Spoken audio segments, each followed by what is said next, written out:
Spectateurs, bienvenue dans votre premier numéro de l'émission Face à Face, l'invité face à Viningali. Au cours de cette émission, de questions de décryptage seront à l'ordre du jour. C'est une énième émission de cette année 2025. Alors la situation sécuritaire oblige, vous le savez, la partie est de la République démocratique du Congo est en proie à l'insécurité depuis déjà 30 ans. Aujourd'hui, la province du Nord Kivu, la ville de Goma, la province du Sud Kivu, la ville de Bukavu est sous occupation de rebelles du 1-23 RDF et également vers leur supplétif l'armée rwandaise. Alors au cours de cette émission, nous allons décrypter cette question combien importante pour la République démocratique du Congo qui est notre patrie. Avec moi sur ce plateau, fidèles téléspectateurs, un haut cadre du parti politique Engagement pour la citoyenneté et le développement SID, parti cher à l'opposant Martin Fayulu. C'est une figure également emblématique dans la scène politique congolaise qui est aux côtés de Martin Fayulu. Il s'agit donc de M. Mike Issem qui est au cadre, je disais, du parti politique SID. M. Mike, bonjour et bienvenue à Mandiko. Merci beaucoup, M. Viningali. Merci également à tous les téléspectateurs qui nous suivent à cet instant. Une fois de plus, en tout cas, je suis ravi de nous retrouver encore avec vous. Voilà. Ça fait vraiment un bail que je suis passé sur votre plateau de télévision. Je pense que ça ne sera pas la première et la dernière fois. En tout cas, merci beaucoup. Et puis, je ne vais pas oublier aussi de saluer nos compatriotes de l'Est, et plus particulièrement de Minova, de Bukavu, de Massissi, de Kiwanja, de Bunagana et sans oublier nos compatriotes de Bukavu. Nous sommes de cœur avec vous, bien que nous sommes à Kinshasa, nous sommes de cœur avec vous. Donc, comme on le dit toujours, si une partie du corps est malade, c'est tout le corps entier qui est aussi malade. Ne pensez pas que l'Est de la RDC n'est pas le Congo. Vous êtes dans le Congo et vous êtes nos frères, nous allons nous battre jusqu'au sacrifice suprême pour que la paix soit rétablie. Voilà pourquoi, d'ici là, avec la démarche que nos pères spirituels sont en train de mener, voilà, nous aurons peut-être une issue à cette crise. Merci beaucoup. Voilà, merci beaucoup. J'ai aimé d'entrée de jeu, quand il s'agit de la patrie, il faut unir les forces. Pourquoi? Parce que lorsqu'une partie du corps est malade, c'est tout le corps qui en souffre. Alors, nous allons démarrer 45 minutes de décryptage sur face à face avec Mike Issem au cadre du parti politique SID de Martin Fayulu. Aujourd'hui, les villes tombent les unes après les autres. C'était la ville de Goma qui est tombée entre les mains des rebelles du 1-23. Après, c'est le voisin le plus proche, la ville de Bukavu, est maintenant sous occupation de 1-23.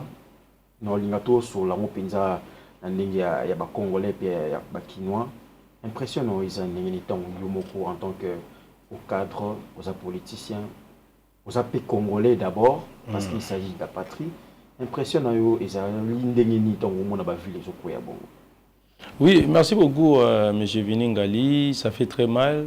Donc, je vous dirais que si je n'étais pas un homme, peut-être que les larmes, tu allais voir des larmes couler sur le plateau parce que ça fait très mal. Nous avons des familles qui se trouvent actuellement dans cette partie de l'Est qui nous appellent matin, midi, soir. La situation dans laquelle ils vivent, en tout cas, c'est déplorable. Ils n'ont pas d'eau, ils n'ont pas d'électricité, ils n'ont pas de vivres. Et finalement, notre pays est aujourd'hui occupé visiblement par les Rwandais parce que c'est l'armée rwandaise qui est en train de faire la loi à Goma et puis dans toutes les zones occupées par les M23. Donc, comme je l'ai toujours dit, nos voisins, c'est-à-dire l'Ouganda, le Rwanda, ils ont toujours eu des velléités expansionnistes depuis toujours. Parce que, rappelez-vous, en 60, si on a tué Lumumba, ce n'était pas parce que Lumumba avait tout simplement demandé l'indépendance, mais c'est parce qu'il s'opposait à la balkanisation de notre pays. Et il disait que non, voilà, il ne faut pas accepter la balkanisation parce que les projets des Occidentaux, de certaines multinationales, c'est de pouvoir concrétiser la plan de la balkanisation. Ça, c'est même le testament que Lumumba nous a laissé. Voilà. Et c'est ce qu'il nous a légué. Et nous aussi, nous devons aussi les léguer à nos enfants.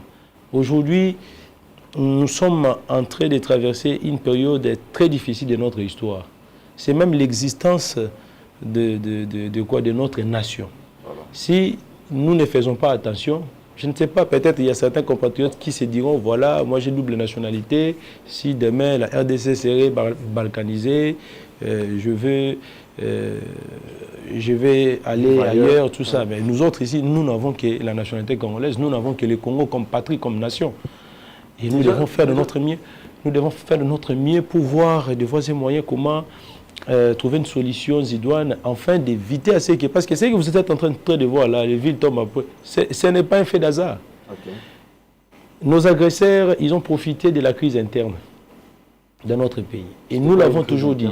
C'est-à-dire, ils ont profité. Parce qu'aujourd'hui, l'ennemi ne peut pas venir t'agresser s'il ne connaît pas très bien ce qui se passe chez toi. Il faut toujours qu'il y ait un fils maison qui va peut-être être en collaboration avec l'ennemi pour lui faciliter la tâche.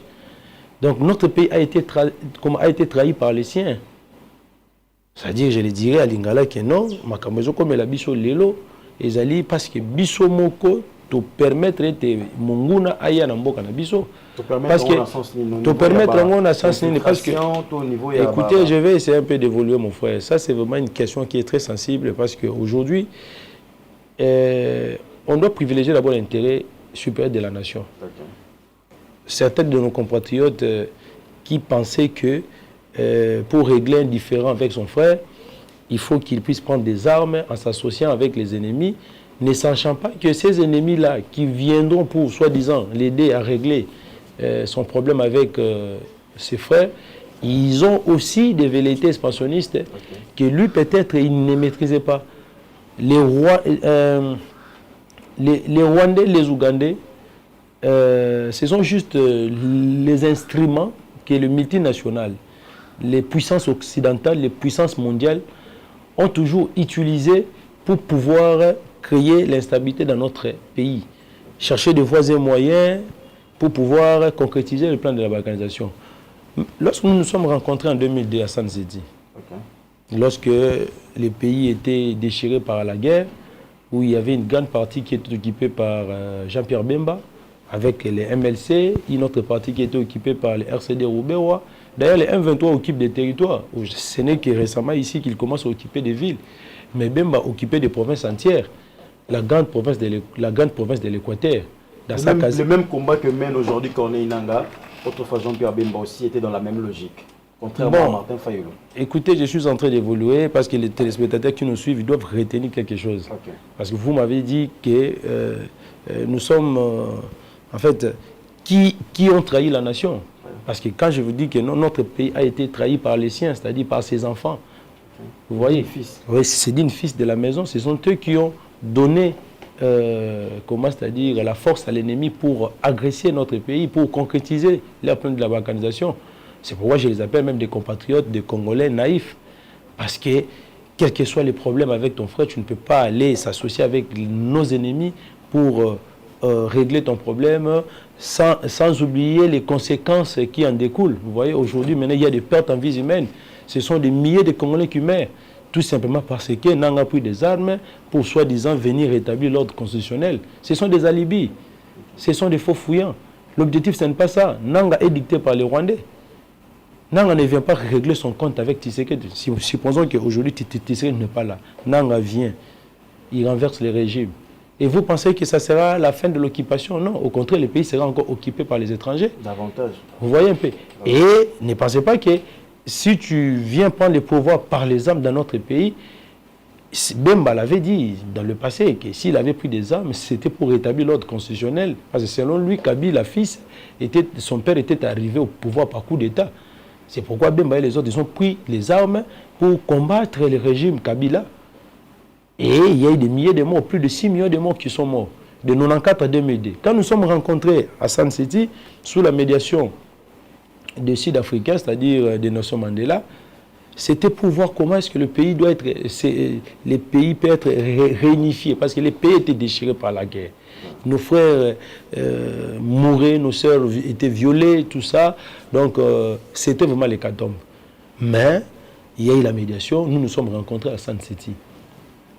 Quand nous nous sommes rencontrés, lisez même l'exposé des motifs de la constitution de notre pays. On a dit ceci, depuis 1960 jusqu'en 2002, on a fait l'analyse minutieuse de la situation politique et sécuritaire de notre pays. Et nous nous sommes rendus compte que de 60 en 2002, il y a eu des crises politiques récurrentes, dont la principale cause était quoi? La crise de légitimité. Ça, c'était à l'interne.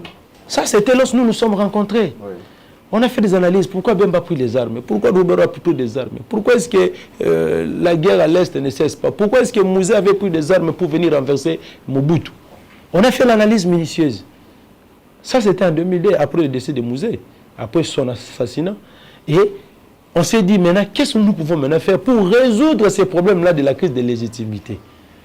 C'est ainsi que nous nous sommes mis d'accord de pouvoir conclure un pacte républicain qui était fondé sur une nouvelle constitution pour permettre à ceux que désormais, si tu veux devenir président de la République, ça ne sera plus par coup de force, mais ça sera par les élections démocratiques et transparentes.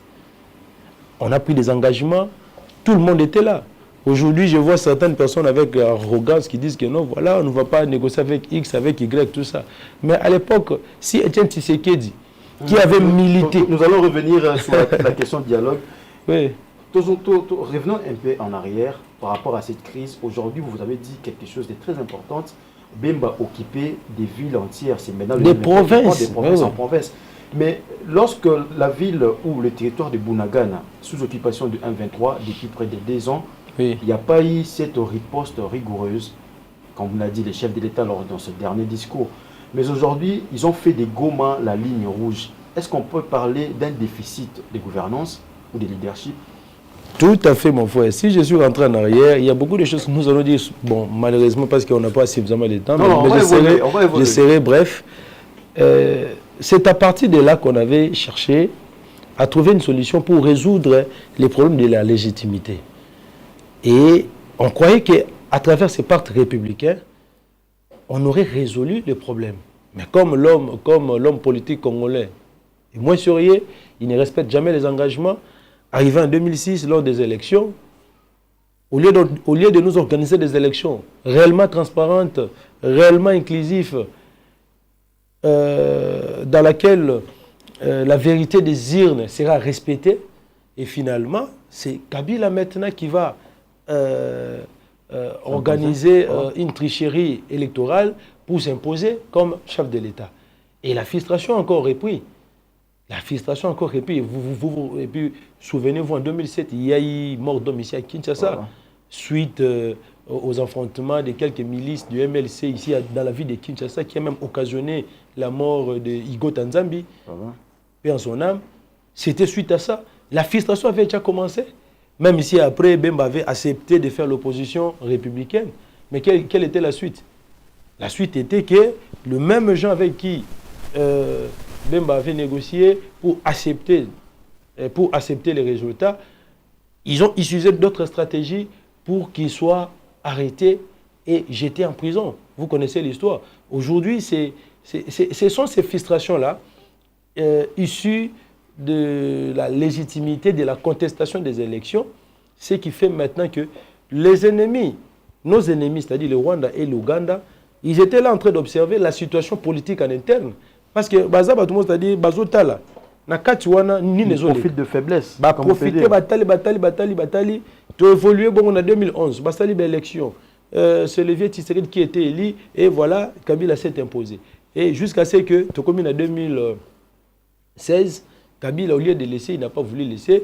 Et heureusement qu'il y a eu toujours les succès patriotiques de la part de nos pères spirituels qui ont dit non, on doit trouver une solution parce que la situation risque de se dégénérer. Il y a eu une élection en 2018 et on croyait résoudre le problème de la légitimité. Avec l'élection du président Martin Fayulu, malheureusement, le même cycle-là a repris et finalement, c'est ce que nous sommes en train de vivre aujourd'hui. C'est-à-dire que la crise politique a engendré la crise sécuritaire. Et la principale crise politique, c'était quoi? La crise de légitimité. Depuis 2000, et cette crise-là politique s'est aggravée en 2018, lors des hold-up électoraux, à travers ce qu'on dit compromis à l'africaine, où Kabila, Tshisekedi, Nanga, ils se sont organisés pour leurs intérêts personnels, ravir la victoire du peuple congolais, ravir les pouvoirs de Martin Fayulu. Et en 2023, cette crise-là s'est aggravée encore. Voilà pourquoi mais en 2023, en parlant des élections, il y avait quand même transparence. Non, il n'y a pas... Non, mon cher ami, je vous dis ceci. D'ailleurs, vous avez accepté... Ça, c'est similaire que... Ça, ce n'est même pas une élection. On peut même dire que non, voilà, peut-être en 2018, il y a eu élection, mais les résultats étaient truqués. Mais en 2018, ça, ce n'est même pas élection. Quelque chose qui se ressemble à l'élection, mais ce n'est pas l'élection. C'est pourquoi nous l'appelons simulacre électoral. Depuis que nous organisons les élections dans notre pays, ça c'était, je crois, le 4e cycle électoral. On n'a jamais participé dans une élection où les résultats sont publiés sur base des fiches des résultats.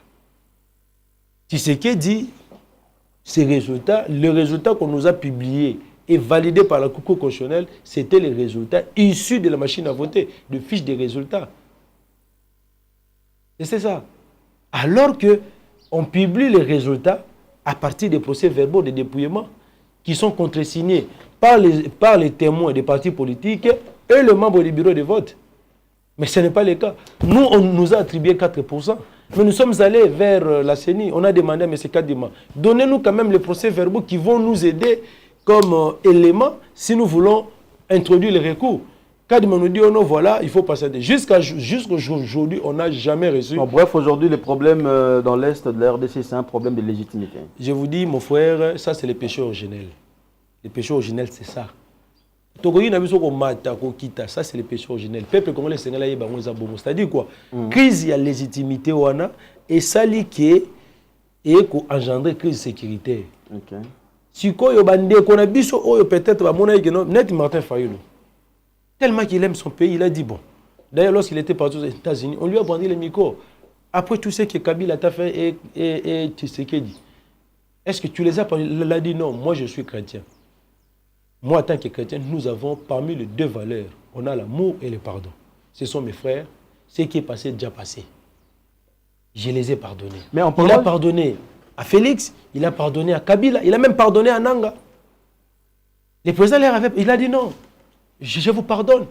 Mais la vérité finira par triompher. Aujourd'hui, où en sommes-nous? Nanga l'a avoué.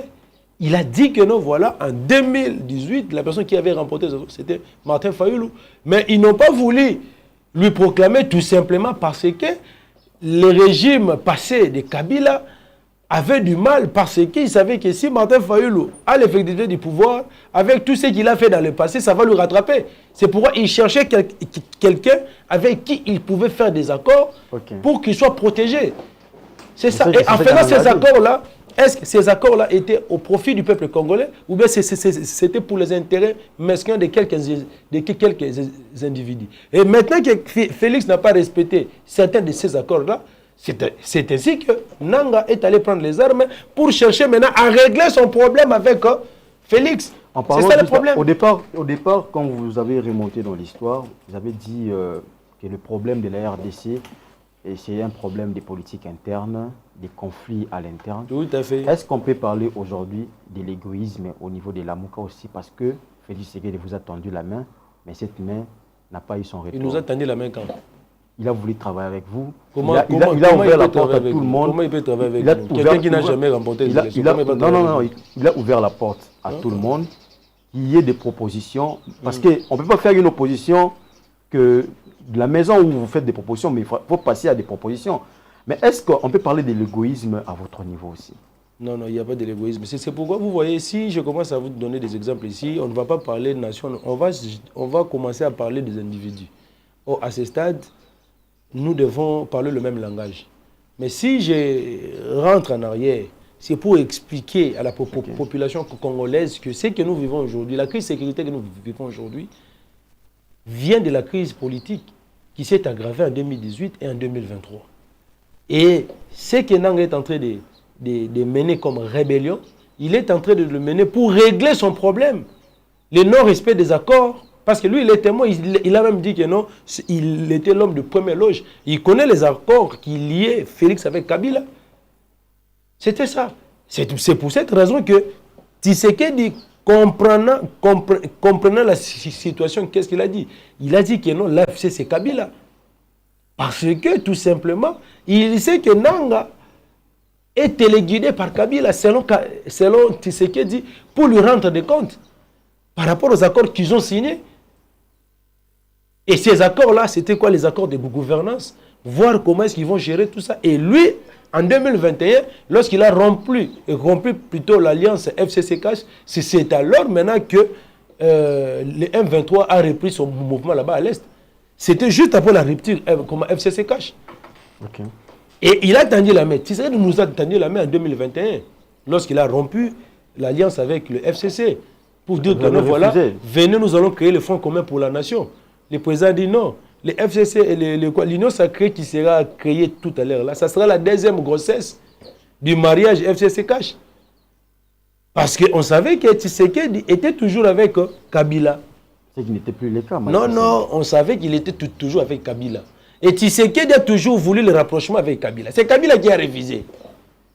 Tshisekedi a toujours cherché le rapprochement parce qu'il sait ce qu'il a fait avec Kabila. Il sait les accords qu'ils ont signés avec Kabila.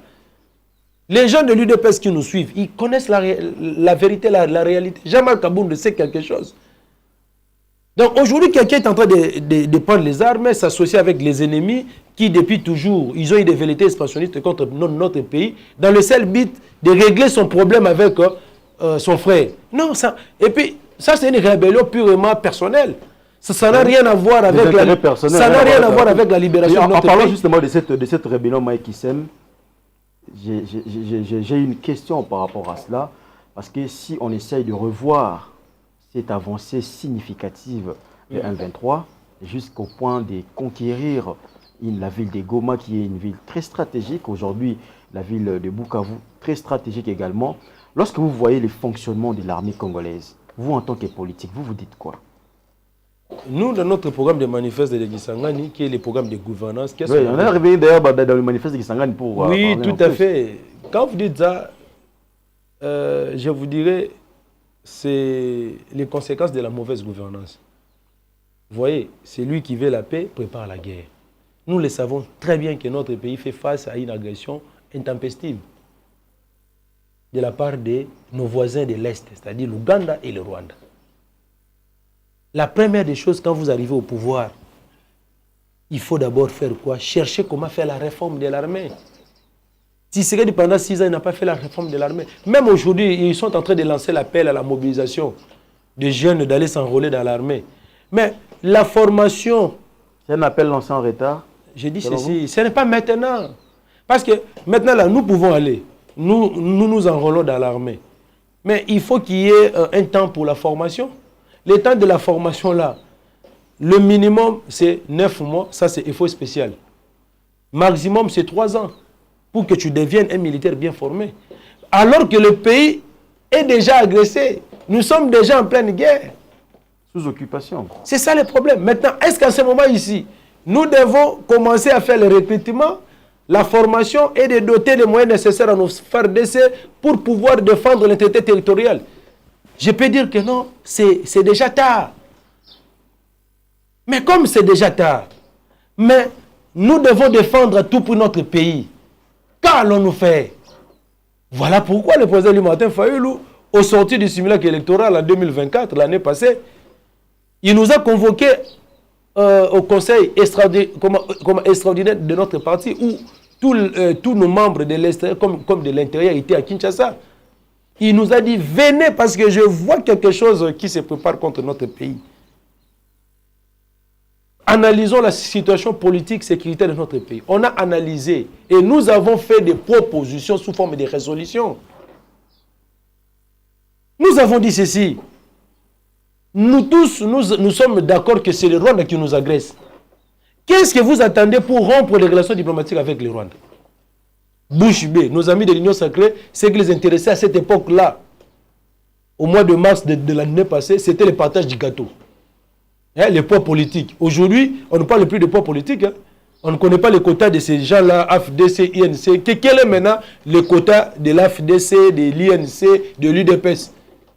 Qui se disaient, non, voilà, nous, on a autant de députés, tout ça. Ces députés-là, est-ce qu'ils peuvent aujourd'hui aller là-bas au Nord Kivu, Sud Kivu, pour aller siéger? On a dit ceci, voilà les propositions. Il faut qu'il y ait rupture des relations diplomatiques. Fermez nos frontières avec les Rwandais. Résiliez tous les accords que vous avez signés avec Kagame, vous, Tshisekedi. Faites Faites sortir notre pays de l'EAC. Parce que depuis que nous sommes nés, notre pays n'a jamais été membre de l'EAC. Mais Tshisekedi, comme il était devenu frère, ami de Kagame, il lui a même invité ici, on l'a même applaudi, Yonanobo Nani Kagame, il est même venu désacraliser les obsèques de notre père de la démocratie. C'est pourquoi vous avez même vu le président Martin Fayoulou ne s'est pas rendu aux obsèques du Sphinx. Et nous, nous disons toujours que non, jusqu'à présent, les Sphinx n'a pas été honoré. Demain, lorsque nous aurons l'effectivité du pouvoir, nous allons honorer les Sphinx. Non, mais c'est déjà passé. Non, c'est pas passé. Ces obsèques ont été désacralisés à cause de Félix. Parlons voyez, de la guerre. Écoutez, je suis en train d'évoluer, mon frère. Nous avons fait d'autres propositions. On a dit ceci. Comme nous connaissons que c'est le Rwanda qui nous agresse, le président Eli Martin Fayulu a dit non.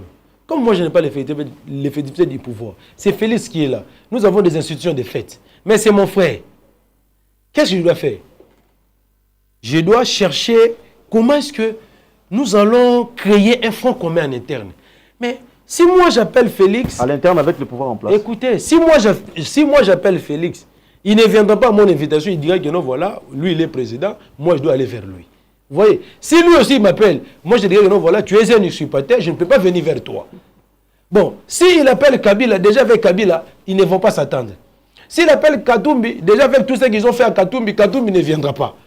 Et chacun maintenant, avec ses frustrations maintenant, est en train maintenant d'observer. Et c'est comme on le dit ceci que non, vous voyez la maison en train de brûler, vous dites que non, et zikakaka. Mais si tu es fils de la maison, tu vas dire, mais si la maison brûle, où est-ce que moi je vais habiter? C'est vrai, le président Limaté va dire non. Avant que l'incendie soit grande, moi, je demande maintenant à nos pères spirituels, qui sont considérés comme étant des sages, c'est toute une résolution que nous avons prise. On a pris la résolution à l'issue de notre conseil national. Qu'est-ce qu'on a dit? Nous appelons à nos pères spirituels de mettre autour d'une table les fils et les filles du pays, afin de former un front commun pour contrer le plan de la balkanisation qui devient de plus en plus. Et puis même, le thème même de notre Conseil national, c'était quoi? Sauvons la RDC du danger de la balkanisation. L'homme prudent voit le mal de loin et se préserve. On a vu le mal de loin, on a tiré la sonnette d'alarme. Mais en ce moment-là, les gens disaient que non, Fayulu, il a un problème mental, c'est un haineux, c'est un jaloux, il est en train de rêver. Les élections sont déjà passées, nous avons des institutions qui sont là, donc s'il a un problème, il doit aller voir son frère Félix, lui solliciter une audience pour lui faire des propositions. Tu vois un peu l'arrogance. Mais sur le plan protocolaire, alors non, ne me parlez pas sur le plan protocolaire, parce que de la République, écoutez-moi très bien, mon frère, on a un problème ici de légitimité. C'est un président qui a été proclamé par les institutions que nous tous nous connaissons. Il est là, c'est un président de fait comme Kabila. Donc la proposition a été faite pour le prêtre à l'époque. Nous avons fait ceci, nous avons dit ceci. On a pris toute une résolution. La résolution 6, les pères spirituels, ils nous ont entendus. Le 1er avril 2024, dans son homélie, son éminence Fridolin Ambongo, il a lancé l'appel à la cohésion nationale. On l'a traité de politicien sous soutane. Il n'aime pas Félix. Ceci, cela, tout. Il a dit non, mes frères, pendant que vous êtes en train de vous quereller ici, pour chercher comment partager les gâteaux que vous avez volés d'ailleurs, parce que ça ne vous appartient pas, je vous informe qu'une partie de notre pays est occupée par les Rwandais. À cette époque-là, ils étaient juste là-bas vers Rutshuru. Ils n'étaient même pas arrivés vers Masisi Centre, vers Lubero, vers Goma aujourd'hui. On a tiré la sonnette d'alarme. Nos amis d'en face, ils ont refusé d'écouter. Nous devons établir des responsabilités. Aujourd'hui, si nous sommes arrivés à cette situation, c'est la têtutesse, l'arrogance du pouvoir en place. Parce qu'ils n'ont pas voulu écouter les autres. Ils ont fait le problème de la sécurité comme étant leur problème personnel. Bisomoro Zawana, commandant suprême, Arocha Makoki, tout ça. Et finalement, voilà la situation dans laquelle nous sommes arrivés. À ce stade, on ne peut plus faire la réforme de l'armée. La réforme de l'armée, minimum, c'est 5 ans. Je ne peux pas passer à la télévision vous dire que non, voilà, moi, Fayulu, aujourd'hui, si je suis président, je ferai la réforme dans 5 ans. C'est faux. Dans 3 mois, c'est faux. La réforme de l'armée, dans notre programme, on l'a dit, on le fera dans 5 ans. Si dans 5 ans, on avait fait la réforme profonde, je vous rassure qu'aujourd'hui, parce que dans la réforme de l'armée, c'est quoi? Il faut aussi faire extirper les personnes qui sont des infiltrés au sein de nos services de renseignement et de sécurité. C'est dans cette réforme-là. Si Kabila, en 2006, avait fait la réforme profonde, parce que les gens diront que non, voilà, et notre armée ici est ici de brassage, de mixage. Mais si on avait fait la réforme de l'armée, on allait bien détecter les infiltrés. Parce qu'il y a des éléments qui sont issus de brassage, mais qui sont restés loyaux à notre armée. Mais aujourd'hui, avec je vois le général Constant Ndima, je vois le général Johnny Luboya. Il était l'élément du MLC. Mais lorsqu'on a fait le brassage, il est aujourd'hui général, il défend la patrie. C'est-à-dire qu'on allait faire une réforme profonde pour extirper dans notre armée l'appel même du ministre de la Défense, je l'ai vu au niveau de, je crois... ça ne vaut pas la peine, mon frère. Ça ne vaut pas la peine. À ce stade ici, on peut lancer la mobilisation générale. Oui, pour s'enrôler dans l'armée. Nous pouvons nous enrôler dans l'armée. Mais il faut d'abord... L'unique solution maintenant aujourd'hui, c'est quoi? Oui, en termes de propositions. L'unique solution, c'est ça, mon frère. L'unique solution maintenant, c'est quoi? On avait proposé ça parce qu'on voulait créer un fonds commun. Qui dit créer un fonds commun, c'est quoi? Qu'il y ait une cohésion en interne, l'unité nationale. Le pays est divisé en interne. Nous sommes divisés en interne. Et l'ennemi a profité de notre division en interne pour nous agresser. Par certains compatriotes naïfs. Quand tu parles de politique, ces politiques-là représentent quoi?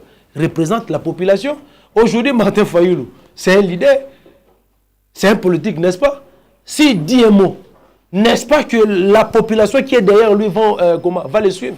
Aujourd'hui, il y a certains compatriotes naïfs qui ont suivi Nang. C'est parce que pour eux, Nang, c'est leur frère.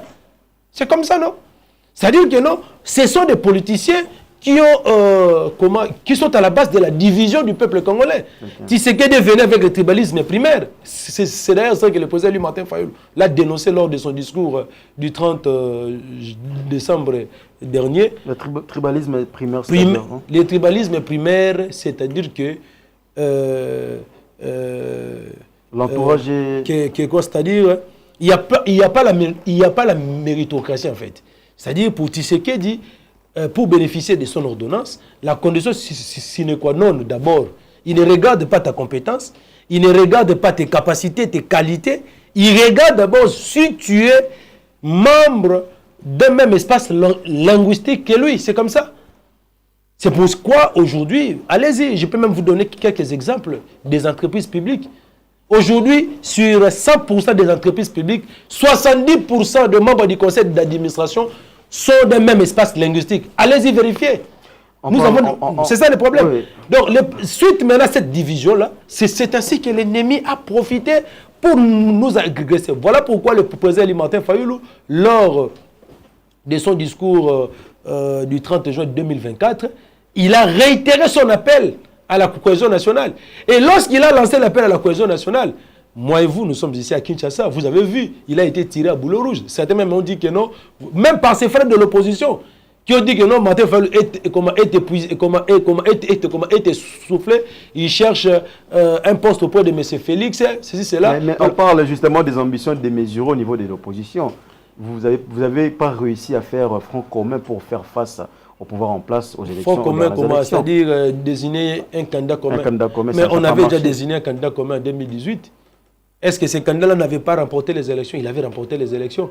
Est-ce qu'il était encore opportun? Est-ce que le peuple congolais avait retiré sa confiance à Martin Fayulu? Non. Nous-mêmes, nous sommes embrouillés dans l'opposition. Les candidats communs étaient déjà là. Il n'était même plus question de se retrouver encore autour d'une table pour désigner les candidats communs parce qu'il était déjà là et il a remporté toutes les élections. S'il avait échoué, on allait dire, bon, Martin Fayulu, on t'avait désigné candidat commun en 2018, mais comme tu as échoué en 2023, retrouvons-nous autour d'une table, cherchons parmi nous qui on peut mettre comme candidat commun. Nos amis ont refusé. Nos amis ont refusé, mais Martin Fayulu, vous avez vu, moi je faisais partie de son équipe de campagne. Okay. On a sillonné toute la République. Vous avez vu comment est-ce que le peuple était déterminé à voter Martin Fayulu. Et vous êtes vraiment... La même détermination, ils l'ont exprimé aussi pour Moïse Katumbi. On a vu les images pendant la campagne. Puisque vous avez parlé de la campagne électorale. Lors de ces simulacres électoraux ici, il n'y a ni vainqueur ni vaincu. Donc ça, c'est il y a ni vainqueur ni vaincu. Nous avons des institutions de fait illégitimes. Bon, des balobarakenon, Maïkoui, et Séréganini, tous assumés. Voilà, mais ils sont là. Nous avons lancé l'appel à la cohésion nationale. On nous a tiré à boulet rouge par nos amis, même les gens de l'Union sacrée. Oh, Fayulu, tout ça, voilà, tout ça. Et finalement, aujourd'hui, nos pères spirituels ont entendu l'appel lancé par le président Martin Fayulu. Nous allons parler d'ailleurs de ces sujets ô combien importants. Je rappelle, fidèles téléspectateurs, avec Mike Kissem, l'émission a un autre level. On parle de la nation, on parle de la patrie. Aujourd'hui, le province du Nord Kivu et du Sud Kivu sous occupation de rebelles du 1-23, associés également à l'armée rwandaise. On essaie de parler non seulement pour revoir la situation sécuritaire, mais également parler en termes de propositions, parce que cette patrie nous appartient. On parle aujourd'hui du pacte social pour la paix et initié. C'est une initiative du duo ECC-Sanko. Réaction à chaud par rapport à cette initiative? Oui, nous soutenons cette démarche de nos pères spirituels parce qu'ils ont, comment dirais-je, je peux dire, accepté l'appel lancé par le président Martin Fayulu depuis le mois de mars de 2024. Et ils étaient un peu réticents, mais au finish, nos pères spirituels ont dit non, non, l'unique voie pour qu'aujourd'hui nous cherchons comment résoudre les problèmes de la sécurité dans notre pays, c'est de nous mettre ensemble et puis parler le même langage. C'est ça le travail que nos pères spirituels sont en train de faire.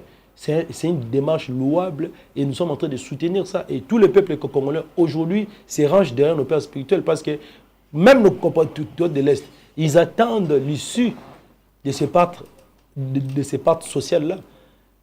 Nous, lorsque nous avons, comment dirais-je, proposé la cohésion nationale, vous vous rappelez au mois de juillet, je crois, 2024, le secrétaire d'État adjoint des Nations Unies était venu à Kinshasa, Jean-Pierre Lacroix, où il avait invité quelques leaders politiques.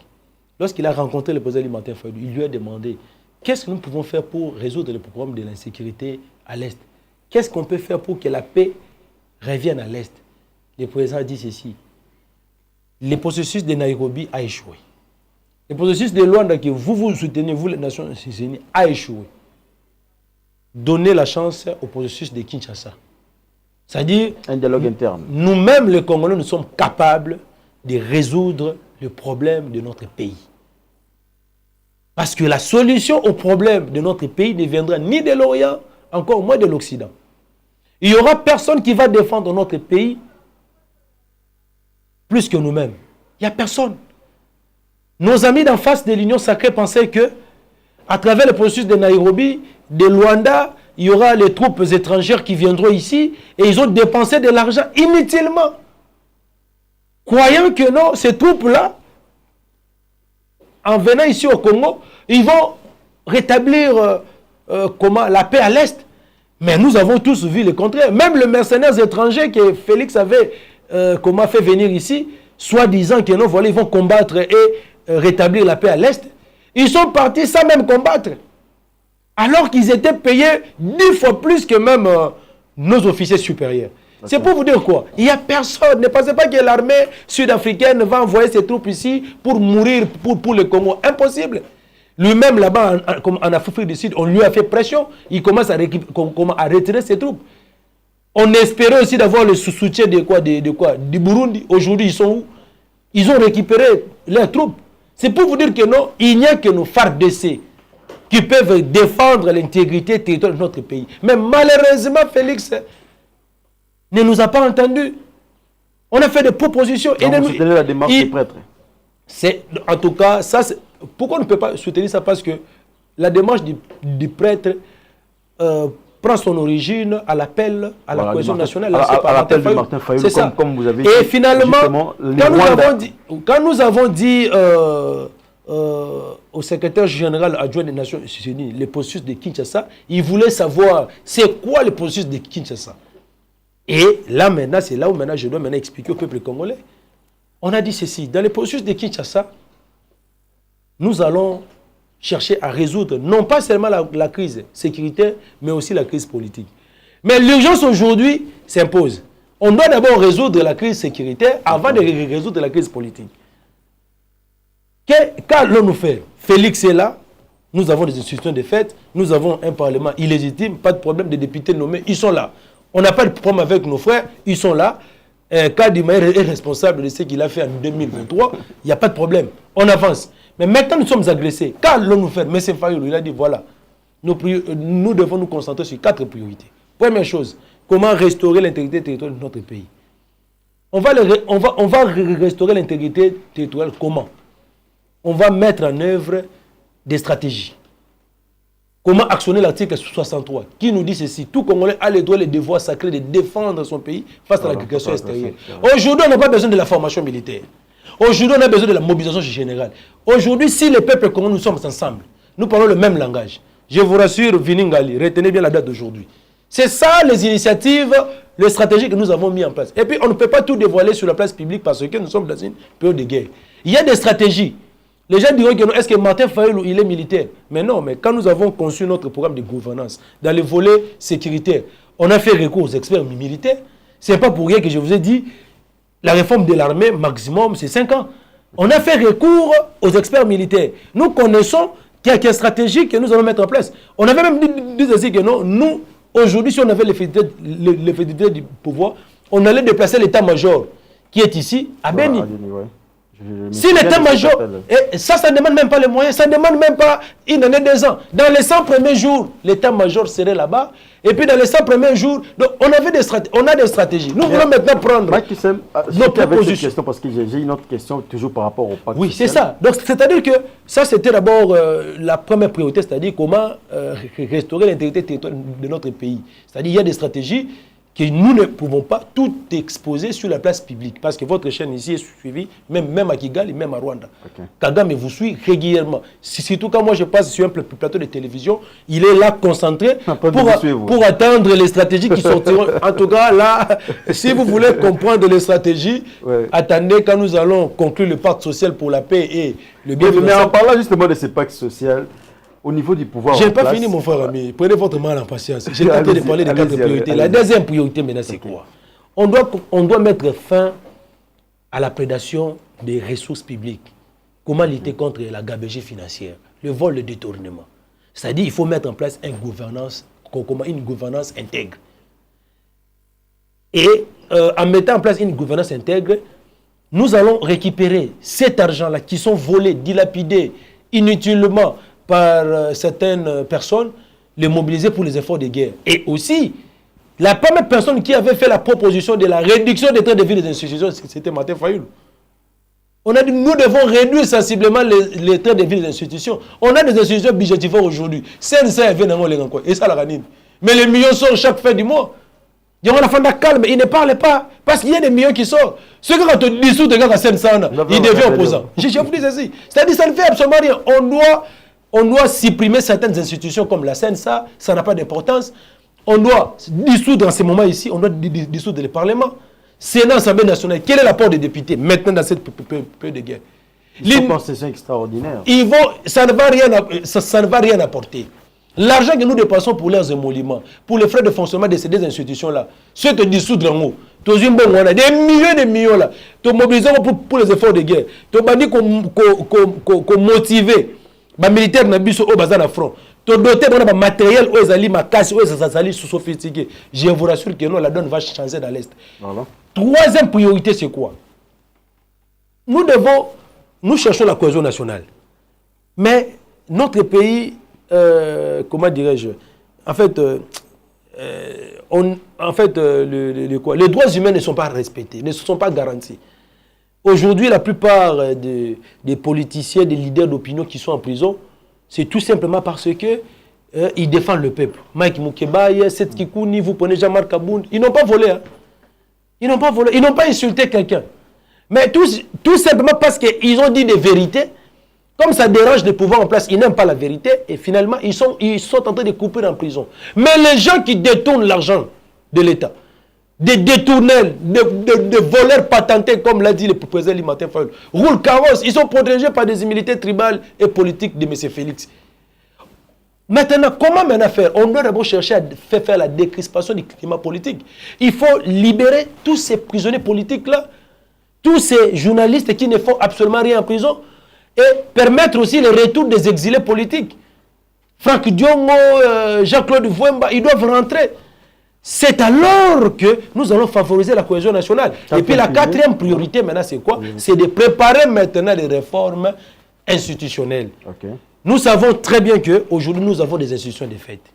La crise politique que nous avons aujourd'hui a pour cause l'illégitimité des institutions. Maintenant, qu'allons-nous faire?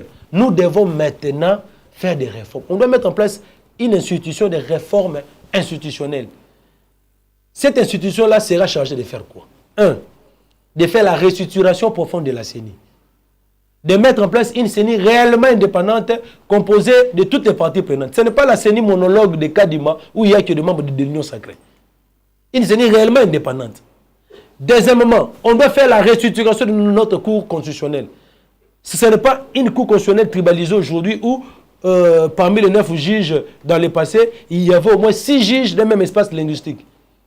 Okay, allez-y. Vous voyez? Et en fait, quand nous allons quand nous allons restructurer la cour constitutionnelle, on doit faire en sorte que ça soit réellement impartial. Okay. Parce que c'est la cour constitutionnelle qui proclame les résultats définitifs des élections. Et puis, troisièmement, on doit faire la révision de l'actuelle loi électorale, qui a fait que la plupart des gens ont échoué. Même si c'était un simulacre, les trucs là de quotient électoral, tout ça, ou quelqu'un qui a 1000 voix, mais comme il n'a pas atteint le seuil, ouais. Il échoue. Mais en parlant justement de... Nous allons chuter avec ces sujets combien importants qui préoccupent également les Congolais, le pacte social. Aujourd'hui, au niveau du pouvoir en place, vous avez suivi les ministres de la communication et médias, Patrick Mouyaya, qui a parlé d'une initiative privée. Ils n'ont pas reçu, il a dit ça ouvertement, les prêtres n'ont pas reçu mandat du chef de l'État pour passer à toutes ces consultations. Mon cher ami, pour Mouyaya, vraiment... Mais aujourd'hui également, au niveau de l'opinion tant nationale qu'internationale, parce que les prêtres ont proposé d'intégrer même ceux qui ont pris des armes, en l'occurrence Corneille Nangaa, au cours de ces assises-là. Quelle est la position de la MOUCA face, ou de l'ECD, parce que vous êtes au cadre, face à cette démarche-là? Est-ce qu'on peut négocier aujourd'hui avec ceux qui ont pris les armes? D'abord, mon frère, j'ai toutes les réponses, mais je reviens d'abord sur ce que vous avez dit de Mouyaya. Mouyaya, il doit éviter de faire des sorties médiatiques ratées, surtout pendant cette période de crise sécuritaire. Comment vous jugez des sorties médiatiques ratées? Moi, je pense que, oui, ratées, parce que les propos de Mouyaya n'engagent pas Félix. Vous voyez qu'il y a une contradiction entre ce que Mouyaya a dit et ce que même les prêtres ont fait comme compte rendu après leur entretien avec Félix. Les prêtres sont allés consulter Félix.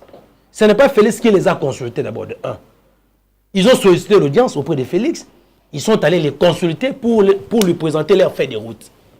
Ils ont pris l'initiative de pouvoir organiser un forum national au cours de laquelle on va conclure un pacte social pour la paix et le bien vivre ensemble. Ils sont allés voir Félix. Par respect, ils lui ont montré leur feuille de route. Et au sortir de l'audience, vous avez suivi les pères spirituels. Ils ont dit, Félix s'est montré réceptif. Face à la démarche. Oui, oui. Et les a même encouragés, mon frère ami. Et ils ont eu une discussion de moins 1h30. Encourager, cela ne veut pas dire... Ils ont eu une discussion de moins 1h30. Et puis dans cette discussion-là, Mouyaya n'était pas là. Je n'ai pas vu Mouyaya dans cette discussion-là. Il n'était pas là, Mouyaya n'était pas là. Il a tous les comptes rendus. Je vous dis, mon frère, c'est-à-dire que c'est Félix qui a dit à Mouyaya que non, voilà, donc c'est un peu ça. C'est Félix qui a dit à Mouyaya que voilà, non.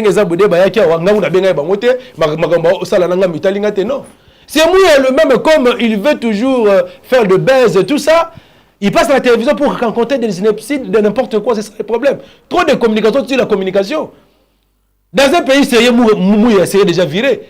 J'exhorte à mes frères jeunes, Mouyaya, Moutamba, l'autre là, c'est qui encore, Bosembe, d'éviter de faire trop de déclarations publiques, des théâtres dans la communication. Aujourd'hui, la meilleure façon pour Mouyaya de soutenir les pays. Vous voyez la place du porte-parole de FARDC, Gérald Séveille King. Cette place-là, c'est une très bonne place pour Mouyaya. Là, il fera bien des briefings. On ne parle pas des individus. Il doit aller... Non. Écoutez, je suis en train d'évoluer pour vous dire que non, les propos de Mouyaya n'engagent pas Félix. Il y a une contradiction. Moi et vous, nous avons suivi au sortir de l'audience, nos pères spirituels nous ont dit que voilà ce que Félix a dit. Et ils ont continué avec leur démarche. Ils sont allés voir le président Martin Fayoulou. Ils nous ont aussi présenté l'affaire des routes. Et nous avons aussi présenter notre cahier de charges. Et ils ont continué leur périple. Mais maintenant, dire que non, voilà, quelle est la réaction de Martin Fayoulou si demain on organisait un dialogue et que le M23 c'est... Mon frère, on ne vante pas la roue. On ne vante pas la roue. Nous avons connu des discussions ici dans notre pays qui aujourd'hui nous a produit la Constitution, qui aujourd'hui nous a produit les élections en 2006. S'il n'y avait pas eu ces discussions-là, s'il n'y avait pas eu cet accord-là de la Sun City, les pays aujourd'hui seraient balkanisés. C'est-à-dire qu'aujourd'hui, dire que non, voilà, on doit poser des conditions que nous, on ne va pas négocier avec les M23. On ne doit pas négocier avec Nanga, parce que Nanga a pris les armes pour tuer les Congolais. Je rappelle à nos frères de l'Union sacrée que dans leur famille politique, il y a Jean-Pierre Bemba qui est là. Hier, il était belligérant. Jean-Pierre Bemba n'est pas plus Congolais que Nanga aujourd'hui qui a pris les armes. Je ne suis pas en train de défendre nos compatriotes naïfs qui, pour régler leurs différends, ils prennent des armes contre leur propre pays. Là, je ne suis pas d'accord avec ça. Et cette pratique-là, nous allons mettre fin à ça à travers le pacte social. Okay. C'est ça même l'objectif du pacte social. Que désormais, qui que tu sois, quoi que tu fasses, si tu veux régler ton problème avec ton frère, c'est à travers les élections. Merci beaucoup, Mike. Vous voyez, c'est-à-dire qu'aujourd'hui, refuser que Nanga soit là dans la discussion, alors qu'il est l'acteur majeur dans la crise sécuritaire qui secoue notre pays aujourd'hui, est-ce que ça serait une bonne idée? Est-ce qu'on va résoudre les problèmes? Une petite question. C'est ça le problème. C'est-à-dire que pour nous ne sommes pas vraiment concernés dans ça, mais nous faisons juste le rappel pour dire que non. Étienne Tshisekedi de Res Mémoire a accepté pour l'intérêt supérieur de la nation de se mettre autour d'une table avec Jean-Pierre Bemba qui était avec les Ougandais, avec Rouberou qui était avec les Rwandais et avec Kabila qui avait pris le pouvoir par un coup d'État. Il a accepté. Là, c'est en d'autres termes aussi donner raison à Paul Kagame. Vous avez suivi sa dernière apparition. Je rappelle que nous sommes en Vietnam. Il a dit les problèmes de l'Est de la République démocratique du Congo, c'est un problème entre les Congolais. Cela veut dire aujourd'hui, si le gouvernement congolais veut discuter, ce n'est pas avec ici le Rwanda. Ici, il ne s'agit pas de la discussion du gouvernement avec les M23, non. Ici, il s'agit de la cohésion nationale, le front commun. Nous sommes en train de faire face à un complot international. Okay. Nous devons nous mettre ensemble. Nos frères qui ont pris des armes, nous devons leur dire que non, vous n'avez que le Congo comme nation. Ne tombez pas dans l'erreur. Revenez dans le bon sens. Mettons nos égos de côté. Parlons le même langage. Sauvons d'abord le pays du danger de la balkanisation. Après cela, nous allons maintenant voir qu'est-ce que nous allons faire. C'est ça. Donc la démarche de nos pères spirituels ne consiste pas de prendre Tshisekedi, le mettre avec Nanga. Non. Le père spirituel, Tshisekedi en tant que fils du pays. Nanga en tant que fils du pays, bien qu'il est naïf. Il a été instrumentalisé par nos agresseurs pour être utilisé pour des fins purement personnelles, privées, afin de tuer ses frères. À travers ce pacte social-là, c'est pour faire en sorte que Nanga et les autres Congolais de revenir dans le bon sens. Voilà, merci de parler le même langage, de créer un front commun, afin de bouter l'ennemi dehors. C'est ça. Maintenant, je voulais chuter parce qu'il y a un truc que je n'ai pas dit. Ce n'est pas Martin Fayoulou qui va convoquer les dialogues. Ce n'est pas Martin Fayoulou qui va assurer la médiation. Ce sont nos pères spirituels. Okay. Nous n'avons pas posé des conditions pour participer au dialogue. Vous êtes prêts d'ailleurs? Nous, comme nous sommes là, nous sommes les initiateurs de cette démarche. Nous, on est clair, on a dit, nos pères spirituels, nous soutenons votre démarche. Vous devez mettre autour d'une table toutes les parties prenantes au conflit. Félix, c'est un acteur en conflit. Lui-même, d'abord, c'est un problème. On doit traiter son problème dans les forums. On doit traiter le problème de Félix dans les forums nationaux, dans les dialogues. Nanga aussi, c'est un problème. On doit aussi traiter son problème. Fayoulou aussi, c'est un problème. Il a quel problème? Il a quel problème? Vous détectez les problèmes. Non, il a quel problème? C'est pour cette raison qu'on a même proposé le thème de cette discussion. Vérité, réconciliation, cohésion nationale. Voilà. Nous devons nous dire de vérité en face. Nous sommes arrivés à la fin. Parce qu'il y a des responsabilités que nous devons établir. C'est pour cette raison même, nous évitons de tirer un boulet rouge sur nos frères de l'Union sacrée, bien qu'ils ont échoué, la diplomatie a échoué, bien que ce que nous vivons aujourd'hui, ils sont responsables, mais on ne peut pas continuer à les attaquer pendant que le pays est en péril. Okay. C'est ainsi que le président élu Martin Fayoulou, le commandant du peuple, il a mis ses égos de côté. Mais nous devons vous vous rappelez qu'il a des égos? Non, il a mis ses égos de côté parce qu'il est le président élu et légitime des Congolais. N'est-ce pas? S'il vient avec cette fonction-là, cette casquette-là, cette casquette-là, je vous rassure, voilà, nous sommes arrivés, ça sera difficile pour les autres aussi acceptent que non, voilà. Non, c'est pour dire ceci. Mon frère, peut-être j'aurai une minute à la fin. Oui, je vais vous donner une minute parce que puisqu'on parle de la patrie, il y a un Congolais qui vous suit à travers cette caméra, derrière cette caméra, et j'aimerais que vous adressiez un message patriotique parce que hier j'ai suivi même dans une chaîne étrangère, il y a les femmes des militaires au niveau des Goma qui ont autrefois déserté, ils vivent le calvaire, ils sont dans des écoles alors que les cours doivent reprendre. Il y a un Congolais qui vous suit, vous êtes patriote, vous êtes Congolais. Quel message voulez-vous lui donner par rapport à cette émission et à cette situation? Merci beaucoup. Je reviens d'abord sur ce que je disais, c'est-à-dire à ce stade, on doit mettre nos égos de côté. Quand je dis que non, Fayoulou a fait des égos, non, il est le président, il se considère et il est aussi le président élu et légitime du peuple congolais. C'est pour cette raison que j'ai dit à nos frères d'éviter de poser des préalables, des conditions inutiles pour la cohésion nationale.